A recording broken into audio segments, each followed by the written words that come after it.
ইস রে গেছি বাজান একটু উঠতে খারাও। রাগ করলো বাজান? না, বাজান তোমার নামটা কি? আমার নাম গফুর, পুরো নাম বলো। আব্দুল গফুর। আব্দুল গফুর। বাজান তুমি হিন্দু না মুসলিম? আমি মুসলিম। মুসলিম। বাজান তোমার এই ক্যাসিনো খেলা নিয়ে কয়েকটা কথা বলবো। সত্য হলে সত্য বলবা, মিথ্যা হলে মিথ্যা। মিথ্যার আশ্রয় নিবা না, ধ্বংস হয়ে যাবা। বাজান পারবা না? ঠিক আছে। রাগ করলা বাজান? না। বাজান তোমার বাম হাতটা দাও, মুট করো, বলো বিসমিল্লাহ। বিসমিল্লাহ। বিশ্বাসে মিলাই বস্তু, তর্কে বহুদূর। এই দুনিয়ায় সবাই পাগল, সিন্ডে দেখায় গুড়। বাজান বলো আরেকবার বিসমিল্লাহ। বিসমিল্লাহ। বাজান তুমি এমন একটা পোলা যে বাপের জমি জায়গা থেকে শুরু করে বোর পেডিকেট সহ বন্ধক দিয়া ডিপোজিট দিছো শুধুমাত্র একটা স্কাটার পাওয়ার আশায়।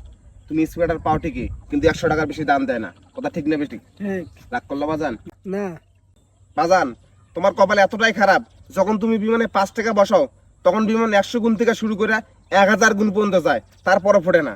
আর যখন তুমি বিমানে 100 টাকা বসাও তখন বিমান 100 গুণ তো দূরের কথা, 1 গুণিতে টুস করে ফুটে যায়। কথা ঠিক না বেশি? ঠিক। রাগ করলা? না। তুমি এমন একজন ব্যক্তি, তুমি ক্যাসিনো খেলো দেখিয়া তোমার পরিবারের কেউ তোমার দেখতে পারে না, এমনকি ঘরের বউ তোমারে জুয়ারু বলে অপমান করে। আর যখন তুমি 500 টাকা লাভ কইরা 120 টাকা কেজিতে মাইকেন করে বলার মুখে কিনে আইনা বাসায় খাওয়াও, তখন সবাই তোমার মাথায় তুলে নাচে। কথা ঠিক না বেটি? ঠিক। রাগ করলা? রাগ করলা